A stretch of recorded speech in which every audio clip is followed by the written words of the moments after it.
તો શિક્ષકોની કાયમી ભરતીમાં વિલંબ જોવા મળી રહ્યો છે। ત્યારે શિક્ષણ વિભાગે જ્ઞાન સહાયકોની ભરતી માટે મંજૂરી આપી છે। કરાર આધારિત જ્ઞાન સહાયકોની નિમણૂક માટે શિક્ષણ વિભાગ દ્વારા મંજૂરી આપવામાં આવી છે। જિલ્લા ફેરબદલી અને વધઘટમાં ખાલી પડી છે શિક્ષકોની જગ્યા। ત્યારે ખાલી પડતી શિક્ષકોની જગ્યા પર જ્ઞાન સહાયકોની ભરતી કરવા શિક્ષણ વિભાગે મંજૂરી આપી છે। શિક્ષકોની કાયમી ભરતીમાં તો લાંબા સમયથી વિલંબ જોવા મળી રહ્યો છે। ત્યારે આ જ્ઞાન સહાયકોની ભરતી માટે શિક્ષણ વિભાગ દ્વારા મંજૂરી આપવામાં આવી રહી છે। ત્યારે સવાલ એ કે શિક્ષકોની કાયમી ભરતી ક્યારે કરાશે? ત્યારે કાયમી ભરતીમાં તો વિલંબ જોવા મળી જ રહ્યો છે। ત્યારે જ્ઞાન સહાયકોની ભરતી માટે શિક્ષણ વિભાગ દ્વારા મંજૂરી આપવામાં આવી છે। આ મહત્વના સમાચાર સામે આવી રહ્યા છે। કરાર આધારિત જ્ઞાન સહાયકોની નિમણૂક માટે શિક્ષણ વિભાગ દ્વારા મંજૂરી આપવામાં આવી છે।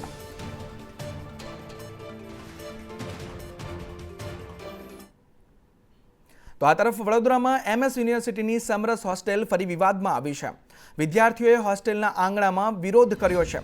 ભોજનમાં જીવાતને લઈને વિદ્યાર્થીઓએ સૂત્રોચ્ચાર સાથે વિરોધ નોંધાવ્યો છે।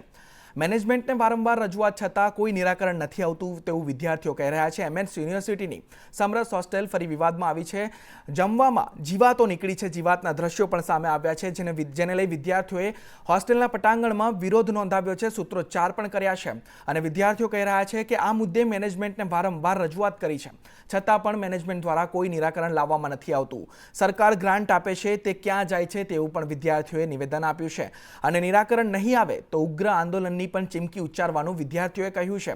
વડોદરાની MS યુનિવર્સિટીની સમરસ હોસ્ટેલ ફરી વિવાદમાં આવી છે। જમવામાંથી જીવાત નીકળી છે, જેને લઈ વિદ્યાર્થીઓએ હોબાળો મચાવ્યો છે અને જીવાત ના નીકળવા અંગે વિદ્યાર્થીઓની માંગ છે। અને આ સમસ્યાનું નિરાકરણ ક્યારે આવશે તેવું પણ વિદ્યાર્થીઓ દ્વારા કહેવામાં આવી રહ્યું છે।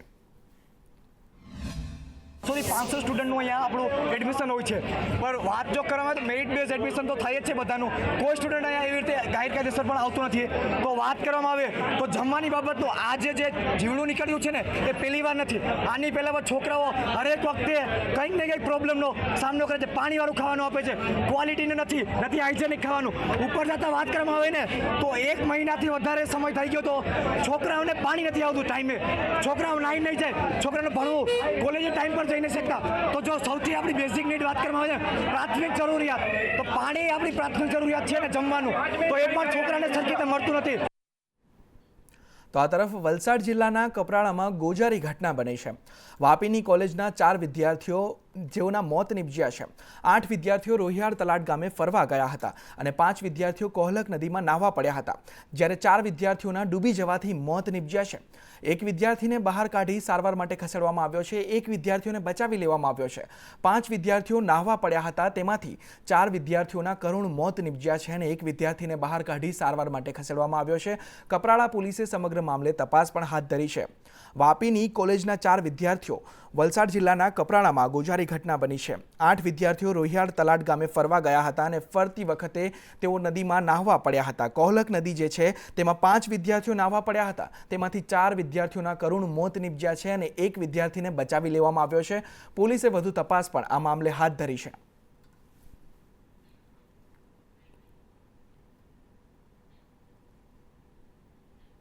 તો આ તરફ ખંભાતમાં તમાકુની ખરીમાં IT વિભાગે રેડ પાડી છે। પીપળોઈ ગામમાં તમાકુની ખરીમાં IT વિભાગે રેડ પાડી છે। મકાન તેમજ ખરીમાં તપાસની કાર્યવાહી કરવામાં આવી રહી છે। IT વિભાગે ત્યાં રેડ પાડી છે અને તપાસમાં મોટી કરચોરી પકડાય તેવી પણ આશંકા સેવાઈ રહી છે। ખંભાત તાલુકાના પીપળોઈ ગામે આવેલી તમાકુની ખરીમાં IT વિભાગની ટીમે આ રેડ કરી છે અને IT વિભાગના સૂત્રો દ્વારા માહિતી આપવાનું ટાળવામાં આવ્યું છે। IT વિભાગે કોઈ પણ માહિતી આપવાનું ટાળવામાં આવ્યું છે। આણંદમાં આ તમાકુની ખરીમાં IT વિભાગે રેડ કરી છે અને તેમાં મોટા પાયે કરચોરી પકડાવાની શક્યતાઓ સેવાઈ રહી છે।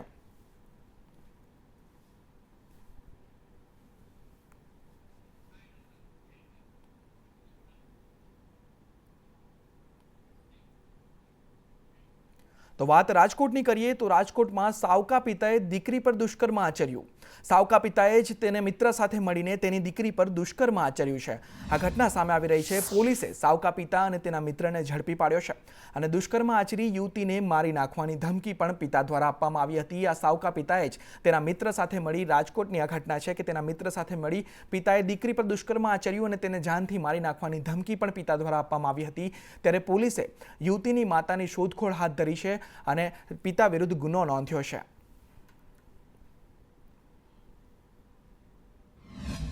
ગુનાની તપાસ દરમિયાન એમના આઈઓના ધ્યાન પર આવેલ કે આ જે ભોગ બનનાર છે એની સાથે એના સ્ટેપ ફાધર છે, એમણે અગાઉ જે ભોગ બનનાર છે એનો રેપ કરેલો છે અને સાથે એના સ્ટેપ ફાધરના જે મિત્ર છે એમણે પણ આ પ્રકારની માંગણી કરેલી હતી. આ બાબતે ભોગ બનનારે એના માતાને પણ જાણ કરેલી હતી, પણ એના માતાએ પણ એને ધમકી આપી અને આ વાત કોઈને ન કહેવા ધમકાવેલ હતી. આ તપાસ દરમિયાન આ બાબત ધ્યાન પર આવતા ગઈકાલે ભોગ બનનારની સામાજિક કાર્યકર તેમજ FFWCના મેમ્બર્સની રૂબરૂમાં વિડીયોગ્રાફી સાથે એની ફરિયાદ લેવામાં આવેલી છે અને જેમાં ભોગ બનનારના સ્ટેપફાધર, એના સ્ટેપફાધરના મિત્ર અને જે ભોગ બનનાર છે એના માતા, એ ત્રણેય વિરુદ્ધમાં રેપ વિથ પોક્સોનો ગુનો દાખલ કરવામાં આવેલો છે. તો આ તરફ ખેડાના ઠાસરામાં કાર મહી કેનાલમાં ખાબકી. કાલસર પાસેથી પસાર થતી કેનાલમાં કાર ખાબકી છે. કારમાં સવાર 2 લોકોનો આબાદ બચાવ કરવામાં આવ્યો છે. કારને ક્રેનની મદદથી બહાર કાઢવામાં આવી. ખેડાના ઠાસરામાં કાર મહી કેનાલ જે છે તેમાં ખાબકી છે. અગમ્ય કારણોસર ખબર નહીં કઈ રીતે પણ કાર કેનાલમાં ખાબકી અને જેને ક્રેનની મદદથી બહાર કાઢવામાં આવી છે, જ્યારે તેમાં સવાર 2 લોકોનો આબાદ બચાવ પણ કરવામાં આવ્યો છે.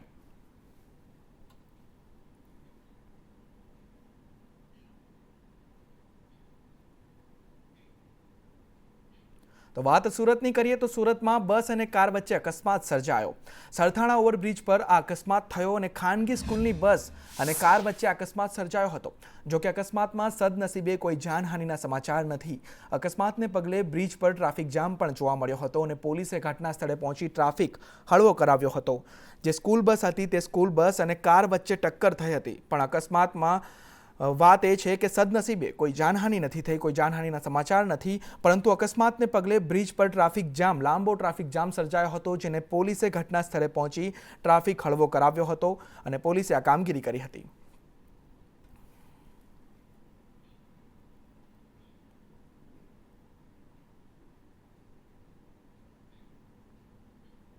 તો આ તરફ સુરત શહેરમાં ફરી લાંબો ટ્રાફિક જામ સર્જાયો. મજુરા ગેટથી લઈને ઉધના દરવાજા વચ્ચે આ ટ્રાફિક જામ જોવા મળ્યો. મેટ્રોના કામને લઈ રસ્તા પર ટ્રાફિક જામ સર્જાયો છે. ટ્રાફિક જામના દ્રશ્યો પણ સામે આવી રહ્યા છે. કેટલો લાંબો ટ્રાફિક જામ જોવા મળી રહ્યો છે. મેટ્રોની કામગીરીને લઈ પ્રજાને આ સમસ્યા વેઠવાનો વારો આવ્યો છે. આ લાંબો ટ્રાફિક જામ, જેના દ્રશ્યો પણ સામે આવી રહ્યા છે. ટ્રાફિક જામના કારણે લોકો રસ્તા પર ફસાયા જોવા મળ્યા. પોલીસ ટ્રાફિક નિયમન ન કરાવતા આ ટ્રાફિક જામ સર્જાયો તેવો પણ આક્ષેપો ઉઠી રહ્યા છે.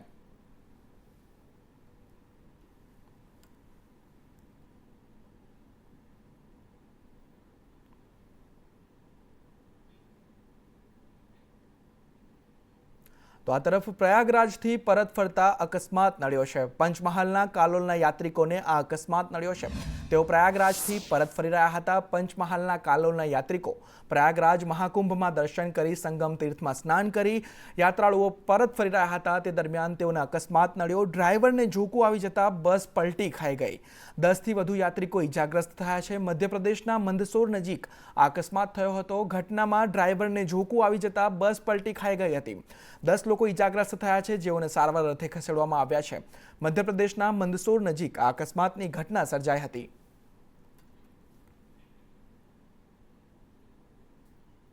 તો વાત સુરેન્દ્રનગરની કરીએ તો સુરેન્દ્રનગરમાં સાયલાના શિરવાણિયા ગામે ફાયરિંગની ઘટના સામે આવી છે. આરોપીઓ દ્વારા 3 રાઉન્ડ ફાયરિંગ કરાયું છે. ગ્રામ પંચાયતમાં આધાર કાર્ડ લિંક કરાવવા મુદ્દે આ ફાયરિંગ કરવામાં આવ્યું હતું. 3 રાઉન્ડ ફાયરિંગ કરવામાં આવ્યું હતું. 8 હુમલાખોરો વિરુદ્ધ ગુનો નોંધાયો છે. પોલીસે એક આરોપીની અટકાયત પણ કરી છે. ત્યારે સાયલાની આ ઘટના, જેમાં આધાર કાર્ડ લિંક કરાવવા મુદ્દે ફાયરિંગ કરવામાં આવ્યું હતું. 3 રાઉન્ડ ફાયરિંગ કરવામાં આવ્યું હતું. પોલીસે 8 સામે ગુનો નોંધી 1ની અટકાયત કરી છે. ફાયરિંગની ઘટના બનેલી હતી. આ ઘટનામાં તાત્કાલિક ઘટના સ્થળે પહોંચી પોલીસ દ્વારા જ્યારે પ્રાથમિક તપાસ કરવામાં આવી તો જે ફરિયાદી છે હાથીભાઈ દાનભાઈ ખવડ, એમની ફરિયાદ મુજબ કુલ 8 લોકો પોતાની અલગ અલગ ગાડીમાં તેમના ઘર પાસે આવી અને જૂની જે એક એમના વચ્ચે એક બોલાચાલી અને નાની મગજમારી થયેલી હતી, એનું ઉપરાણું લઈ અને એમના ઉપર ફાયરિંગ કરેલું હતું. તો આ તરફ દ્વારકાના રાજપરામાં 2 પરિવાર વચ્ચે મારામારી થઈ. રાજપરામાં સગપણના મનદુખમાં આ મારામારી થઈ હતી. દીકરીની સગાઈ તોડી નાખતા સામા પક્ષે હુમલો કર્યો હતો. 3 વ્યક્તિએ પરિવાર પર હુમલો કરતા 3 લોકો ઘાયલ થયા છે. મહિલા સહિત 3 વ્યક્તિઓ હાલ સારવાર હેઠળ છે. સમગ્ર મામલે પોલીસે વધુ કાર્યવાહી હાથ ધરી છે, તપાસ હાથ ધરી છે. ત્યારે દ્વારકાના રાજપરામાં 2 પરિવાર વચ્ચે જે મારામારી થઈ હતી તેમાં 3 લોકો ઘાયલ થયા છે. દીકરીની સગાઈ તોડી નાખતા સામા પક્ષે હુમલો કર્યો હતો અને તેમાં 3 વ્યક્તિઓ હાલ સારવાર હેઠળ છે. પોલીસે વધુ કાર્યવાહી હાથ ધરી છે અને તપાસ પણ હાથ ધરી છે. અમે પ્રસંગમાં જતા હતા, ત્યાં 3 જણા અમારી માથે હુમલો કરવા આવેલા. લોખંડના પાઇપ વડે અમારા સાથે હુમલો કરેલો. અમે 3 લોકો હતા, મારા મમ્મી, પપ્પા અને હું. અમને ઈજા કરેલી છે. મને અહીંયા લોખંડના પાઇપ વડે મારેલ છે. મને અહીંયા 2 ટાંકા, મારી મમ્મીને અહીંયા હાથ ભાંગેલો છે. એમાં એને 5 હડિયા આવેલા છે અને મારા પપ્પા અત્યારે ક્રિટિકલ કન્ડિશનમાં જામનગર હોસ્પિટલમાં દાખલ છે. અમે પોલીસ ફરિયાદ કરાવેલ છે અને આથી મારું માનવાનું એવું કે પોલીસ ફરિયાદમાં મને તાત્કાલિક ધોરણે મને સહાય મળે. તો આ તરફ પાલનપુર તાલુકાની ગઢ પ્રાથમિક શાળામાં શિક્ષકે હોમવર્ક ન કરવા બદલ એક વિદ્યાર્થીને માર મારતા પોલીસ ફરિયાદ નોંધાઈ છે. ગઢ કેળવણી મંડળ સંચાલિત GR ગામી પ્રાથમિક શાળામાં ધોરણ 3માં અભ્યાસ કરતા જય નામના વિદ્યાર્થીએ ગણિતનું હોમવર્ક ન કરતા શિક્ષક ગુસ્સે ભરાયા અને વિદ્યાર્થીને ઢોર માર માર્યો હતો. વાલીની ફરિયાદને આધારે પોલીસે શિક્ષક સામે ગુનો નોંધ્યો છે. તો બીજી તરફ શાળાએ શિક્ષકનો લૂલો બચાવ કર્યો હતો. બાળકને લેસન ન લઈ જવાના કારણે માર મારેલ હોવાનું હકીકતમાં જણાયું. જે અનુસંધાને એના વાલી આવતા એનું મેડિકલ કરાવી આપણે સ્કૂલના CCTV ફૂટેજ જોડાવેલ. જે ફૂટેજમાં જણાવેલ કે શિક્ષક દ્વારા માર મારવામાં આવેલ છે. સતત 8 મિનિટ સુધી ધીરે જોરથી ફૂટપટ્ટીઓ મારી અને ઈજા પહોંચાડે. જે અનુસંધાને ઈજા પામનાર બાળકના પિતા ફરિયાદી બનેલ છે અને ગુનો દાખલ કરી આગળની વધુ કાર્યવાહી કરવામાં આવેલ છે. પૂરી બાળકને મારી ઓફિસમાં બોલાવી એને પૂછ્યું, એને યોગ્ય રીતે વાલીશ્રીને મેં ફોન કર્યા પણ વાલીશ્રીએ મારા કોઈ ફોન ઉપાડ્યા નથી. સમગ્ર ઘટના બની એમાં જો શિક્ષક કસૂરવાર દેખાશે તો મંડળને જાણ કરી છે અને મંડળ સાથે રહી અમે શિક્ષક વિરુદ્ધ યોગ્ય પગલાં લેશું. GR પ્રાથમિક શાળા કેળવણી મંડળમાં અભ્યાસ કરે છે ધોરણ 3માં. હું એને સોમવારના એને નવરાવતો હતો સવારમાં 7 વાગે. પછી એને હું લાગેલું જોયું એટલે એને પૂછ્યું કે ક્યાં લગાડીને આવ્યો. એટલે મને કે પપ્પા હું લેસન નહોતો લઈ ગયો. એટલે ગણિતના શિક્ષકે મને પાર્થભાઈએ મને જે પાટલી હોય એ પાટલીનો જે ટુકડો હોય એને કરી અને મને પાટિયા કરીને મને માર્યો. ગણિતનું લેસન નહોતો લઈ ગયો એટલે મારા ટીચરે મને માર્યો તો તેનું નામ છે પાર્થભાઈ. મારા પપ્પા મને સવારમાં નવડાવતા હતા એટલે મારા પપ્પા કીધું શું લાગ્યું છે એટલે હું કીધું કે મારા ગણિતના સાહેબે મને માર્યો. તો આ તરફ અમરેલીના રાજુલામાં ડિલિવરી સમયે પ્રસૂતાનું મોત થયું અને ડોક્ટરોની બેદરકારીથી મોત થયાનો પરિવારજનો આક્ષેપ કરી રહ્યા છે. હોસ્પિટલમાં ઓક્સિજન ન હોવાથી પ્રસૂતાનું મોત થયું છે તેવો પણ આક્ષેપ પરિવારજનો દ્વારા કરવામાં આવી રહ્યો છે. ત્યારે ઘટનાને પગલે પોલીસે તપાસ હાથ ધરી છે. અમરેલીના રાજુલાની આ ઘટના છે કે ડિલિવરી સમયે પ્રસૂતાનું મોત નીપજ્યું હતું. ત્યારે પરિવારજનો ડોક્ટરની બેદરકારીના કારણે આ મોત નીપજ્યું તેવો આક્ષેપ કરી રહ્યા છે.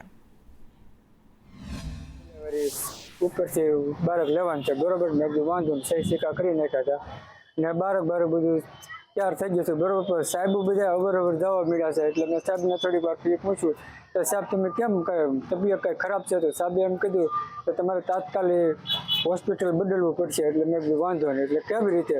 તો કે ઘડીક થયું ત્યાં પાછું કે તમારા બેલ ગુજરી ગયા છે. આવી રીતે અમને કીધું છે. તો આવી રીતે અમને વાહેથી વાત કરી હતી. આવી રીતે આમ કર્યું છે કે જે હોસ્પિટલવાળાએ જે વર્તન કર્યું છે ને જે ઓક્સિજન ઘટતો હતો ત્યારે એ લોકો ઇમરજન્સી માટે ઓક્સિજન લેવા ગયા. તો મારો આક્ષેપ એ છે કે જો ઇમરજન્સીમાં ઓક્સિજન એની પાસે હાજર ન હોય તો આ માણસની જવાબદારી છે. બરાબર. એટલે તમારું કહેવાનું છે ઓક્સિજનના લીધે બેન ગુજરી ગયા? હા, ઓક્સિજનના અભાવના લીધે બેનનું મૃત્યુ થયું. તો આ તરફ પાલિતાણા પ્રસૂતિ વિભાગની ઘોર બેદરકારી સામે આવી છે. મહિલાને સિઝેરિયન બાદ તૂટેલા બેડ પર સુવડાવવામાં આવી અને આ વિડીયો સોશિયલ મીડિયામાં વાયરલ પણ થયો છે. બેડ બદલવાનું કહેતા સ્ટાફે ગેરવર્તન કર્યાનો પણ આક્ષેપ ઉઠાયો છે. પરિવારજનોએ કહ્યું છે કે જ્યારે બેડ બદલવાનું કહ્યું ત્યારે સ્ટાફે ગેરવર્તન પણ કર્યું. ત્યારે એક ઘટના સામે આવી રહી છે કે પાલિતાણા પ્રસૂતિ વિભાગે જે બેદરકારી દાખવી છે કે મહિલાને સિઝેરિયન બાદ પણ તૂટેલા બેડ પર સુવડાવવામાં આવી અને જ્યારે પરિવારજનોએ કહ્યું ત્યારે ગેરવર્તન પણ કર્યો. ત્યારે પાલિતાણા સરકારી હોસ્પિટલમાં વ્યવસ્થા કથળી છે તે જોવા મળી રહ્યું છે આ ઘટના પરથી.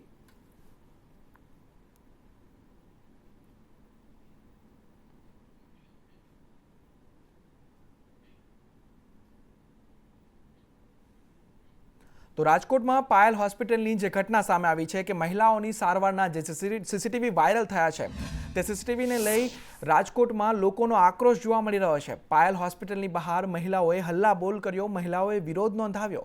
દર્દીઓના વિડીયો ઉતારી વાયરલ કરાતા હતા. સીસીટીવી સામે આવ્યા બાદ જનતામાં ભારે આક્રોશ જોવા મળી રહ્યો છે અને મહિલાઓએ હોસ્પિટલ બહાર વિરોધ નોંધાવ્યો છે. તમે સીસીટીવી કેમેરા લગાવી શકો છો કે જ્યાં પબ્લિક અવર જવર છે, જેથી કરીને કંઈ બનતું નથી. આવા વિડીયો વાયરલ ન થવા છે. ડોક્ટર એક ભગવાન કહેવાય છે. શું આ ડોક્ટર ભગવાન છે લેડીઝ માટે? અને મારું તો એવું જ કેવું, હું મહિલા તરીકે એક જ, આ બહુ ખરાબ થયું છે. આજે હું છું કે કાલ કોઈ બીજી દીકરીઓ છે, પણ આ બધી વસ્તુ બહુ ખરાબ કહેવાય. જેનો કોઈનો આ વિડીયો વાયરલ થયો છે એ લોકો અમારો વિરોધ એવો છે કે જ્યારે બેન દીકરીઓને લેબર રૂમની અંદર લઈ જાય, એમાં સોનોગ્રાફી થાય, પ્રાઇવસીના વિડીયો અંદર સીસીટીવી બનાવી અને એ વિડીયોની ક્લિપો બજારમાં 10,000 રૂપિયા લોકો વેચી અને બેન દીકરીઓના ગુજરાતની સંસ્કૃતિની અસ્મિતાને લાંછન લગાડી રહી છે. આ હોસ્પિટલ આવી લાંછન લગાડી રહી છે, જ્યારે લેબર રૂમમાં સીસીટીવી કેમેરાની કોઈ જરૂર નથી હોતી અને છતાંય આ હોસ્પિટલ વાળા એવું કહેવા માંગે છે કે